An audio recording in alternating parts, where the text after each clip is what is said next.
For 30 years, Johnny Carson ruled the night. Behind that mischievous grin and quick wit stood a man who defined late-night television, a legend who made America laugh before bed and who, in private, guarded his heart as carefully as his punchlines. When he passed away in 2005, the world mourned the quiet departure of a giant who had given so much and revealed so little.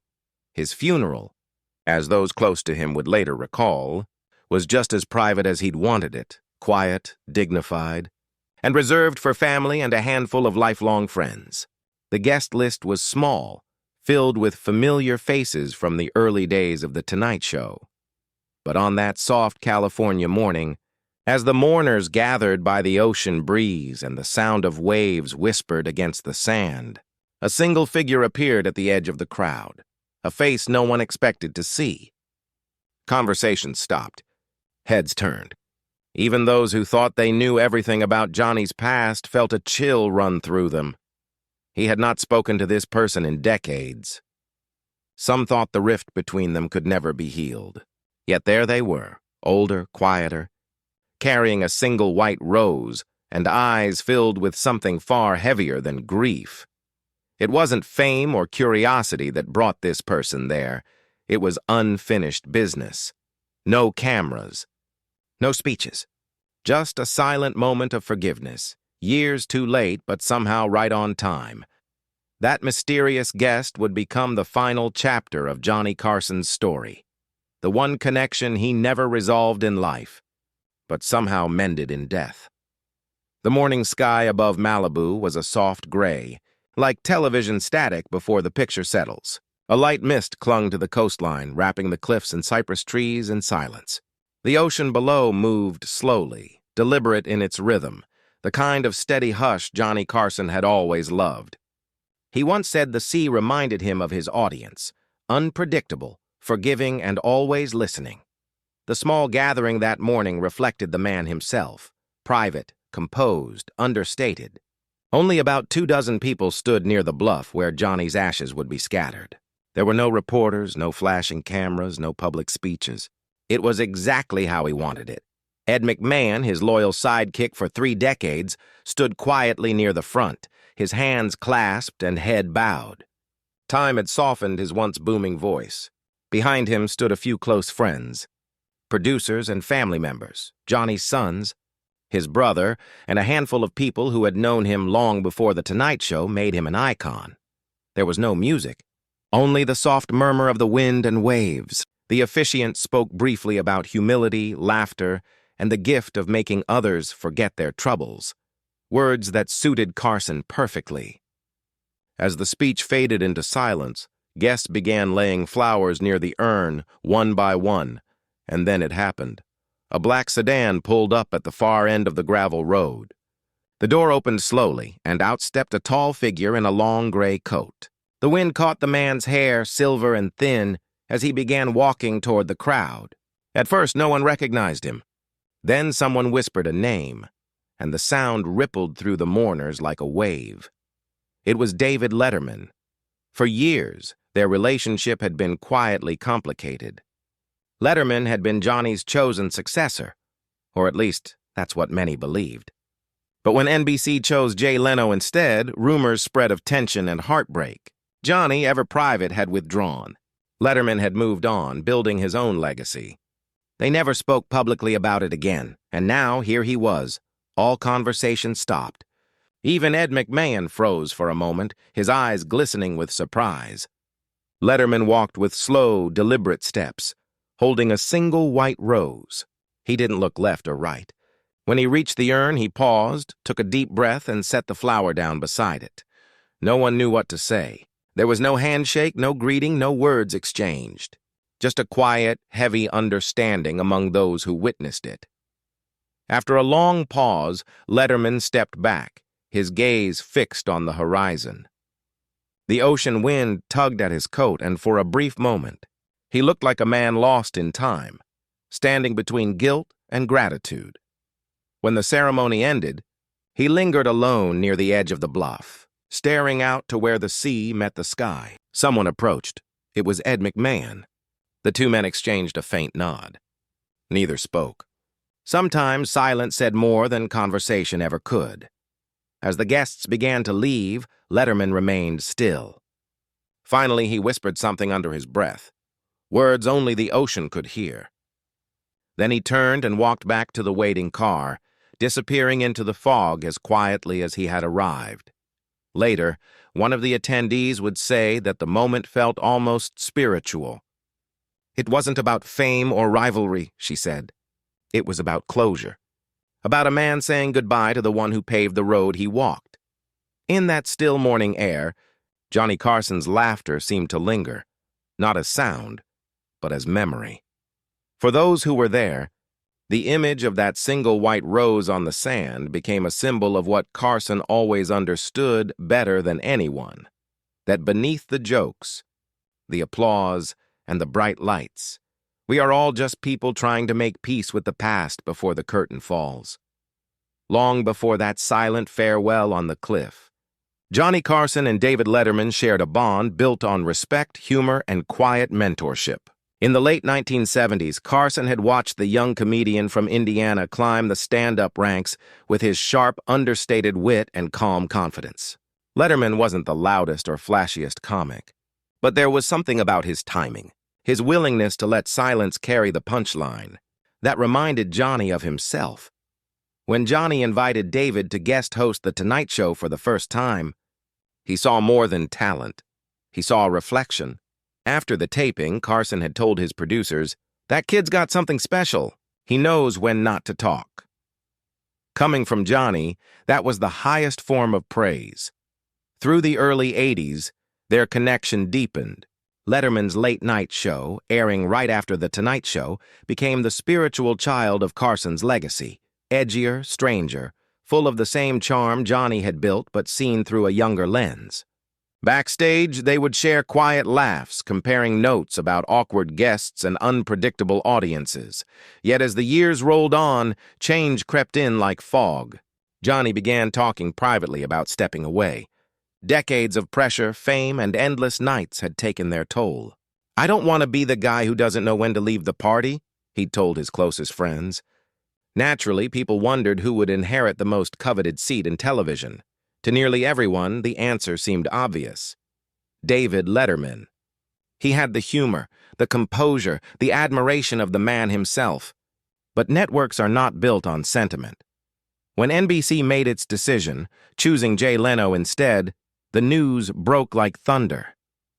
Inside the quiet walls of Carson's Malibu home, Johnny's phone rang non-stop, but he took no calls. To the world, he said nothing. Behind the scenes, he was disappointed, not only by the decision, but by the ripple it caused in his friendship with Letterman. Letterman never blamed Johnny, but distance settled between them. Neither man was built for confrontation. Both retreated into work and silence. Johnny quietly sent jokes to Letterman in the years that followed, unsigned, a secret gesture of approval that only a few insiders knew about. It was his way of saying, "I'm still watching, kid," but time, as it always does, continued forward. Johnny grew older, more reclusive. The stage lights dimmed. When news of his illness began to spread among those closest to him, Letterman sent a handwritten note, short, heartfelt, and private. There was no reply. When Carson passed in January 2005, Letterman was on air the next evening, his face unusually still. He opened his show not with jokes, but with a tribute, a montage of moments, clips, and laughter that filled the studio with silence and memory. "All of us who came after him," he said softly, "are standing on his shoulders, and yet deep down, there was something unfinished, an ache he couldn't name. That was the weight he carried to the funeral years later. Not guilt, not regret, just the heavy truth that sometimes goodbyes between men like them, men who spoke fluently in jokes but rarely in emotion, came too late. Those who were there that morning saw no rivalry, no tension, just a quiet peace settling over an old wound. When Letterman laid down the white rose, it was a conversation between two men who had said everything they needed to. Even in silence, Ed McMahon would later tell a friend, Johnny respected David more than most people ever knew. If he could have said one last thing, it would have been, "Keep making them laugh, kid." As the sun set that day, the sea seemed to glow with a soft amber light. Somewhere beyond the waves, the echoes of late-night laughter faded into eternity. Two kings of comedy, finally at rest. The drive back from Malibu was quiet. The Pacific glimmered faintly through the car window, the sunlight breaking through the clouds like a gentle applause from somewhere beyond. David Letterman sat in the back seat, his face half hidden in the reflection of the glass. He wasn't looking at the view. He was seeing something else entirely. For most of his life, Johnny Carson had been more than a mentor. He had been the North Star, the standard every late-night host measured himself against, even those who pretended not to. Letterman knew it better than anyone. For decades, he'd chased the rhythm of Johnny's poise, the warmth behind his eyes when a joke landed perfectly, the unspoken understanding between performer and audience. But that day, sitting in the hush of the car, he realized something he had never dared to admit. He had spent so many years trying to catch up to Johnny that he'd never stopped to simply thank him. At home, he placed the small funeral card on his desk. It bore Johnny's name, the dates of his life, and a single quote chosen by his family. "Never continue in a job you don't enjoy. If you're happy in what you're doing, you'll like yourself." Letterman read it twice, then again. It sounded simple, but he could hear Johnny's voice behind the words, calm, wise, unsentimental. The kind of advice only a man who had truly known himself could give. That night, as Letterman prepared for his show, the studio lights felt different. The usual hum of stagehands, the shuffling of cue cards, the buzz of the audience, it all seemed to fade into something softer. When the music swelled and the red light blinked on, he sat still for a moment longer than usual before speaking. "Good evening," he began, his voice caught almost imperceptibly. "Before we start, I just want to say we lost a man this week who made this all possible." There was no laughter, only silence, deep and respectful. He told a story, not about fame or television, but about kindness. About the night, early in his career, when Johnny had invited him to dinner after a taping. Letterman had been nervous, thinking he had to impress his hero, but Johnny had only talked about Nebraska, fishing, and the weather. He didn't care about the industry that night, Letterman said softly. He just wanted to know if I was happy. It wasn't a eulogy. It was gratitude disguised as a monologue. Over the next few years, that quiet reflection began to shape how Letterman approached his own legacy. He stopped worrying about ratings, rivalries, or the constant chase of television perfection. He started listening more to his guests, his writers, his audience, himself. Somewhere inside, he felt Johnny's presence guiding him toward peace. He began inviting older comedians, those who had once shared stages with Carson, and let them talk, uninterrupted. Sometimes they'd share stories about the early days, about Johnny's kindness, his shyness, or the way he'd always stay after a show to thank the crew. Each memory felt like a thread connecting them all. Off camera, Letterman found himself writing again. Not jokes at letters, short notes addressed to no one in particular, sometimes ending with JC or thanks. "Boss!" He'd fold them, place them in a drawer, and never send them. Years later, when Letterman finally stepped away from television, those letters became his quiet ritual. Each one was a reminder that legacy isn't about fame. It's about how you make people feel. Johnny had taught him that without ever saying it directly. One evening, long after his final show, Letterman sat by a window overlooking the same Pacific horizon where Johnny's ashes had been scattered. The wind was calm, the sea a mirror of fading gold. He thought about that morning years ago, the white rose, the mist, the silence. He closed his eyes and smiled. "You were right," he whispered. "It's all about being happy in what you do." And for the first time, he truly was. Years passed. Television changed, the world changed, but certain names never faded. Johnny Carson's remained one of them.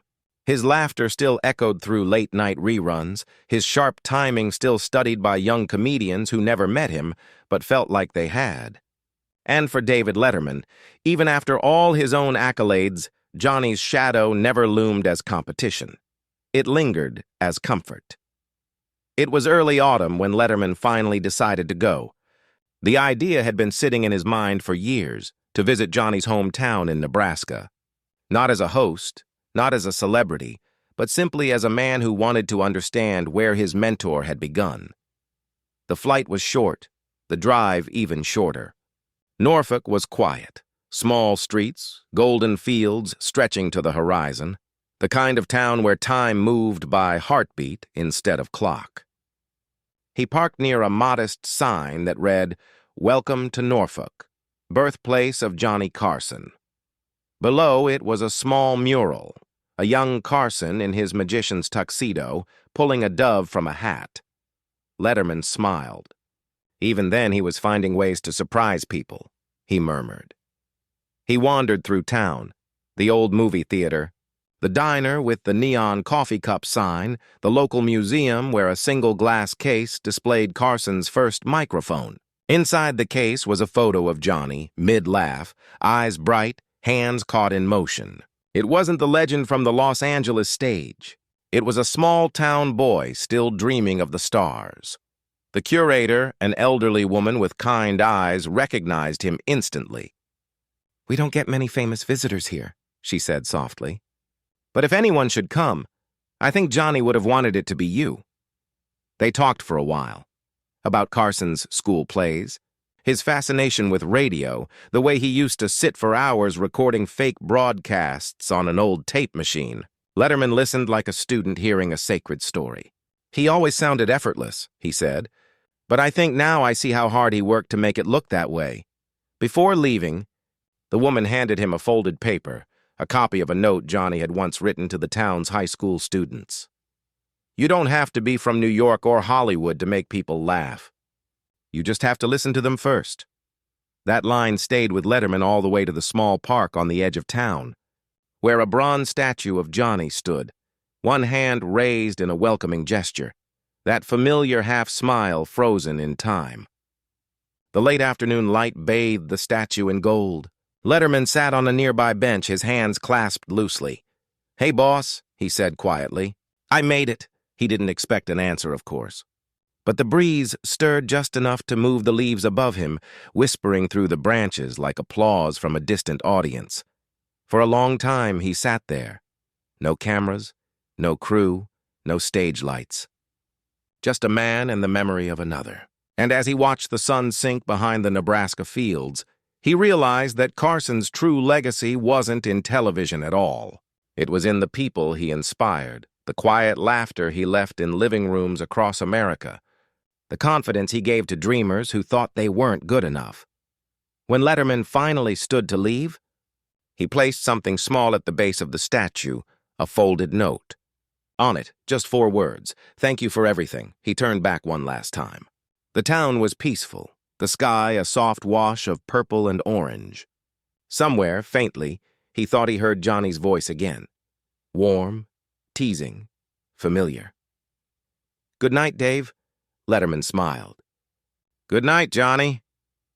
As he walked away, the evening light followed him down the empty street, stretching long shadows behind him, one man leaving another's hometown. Both of their legacies intertwined forever in the quiet hum of laughter that would never fade.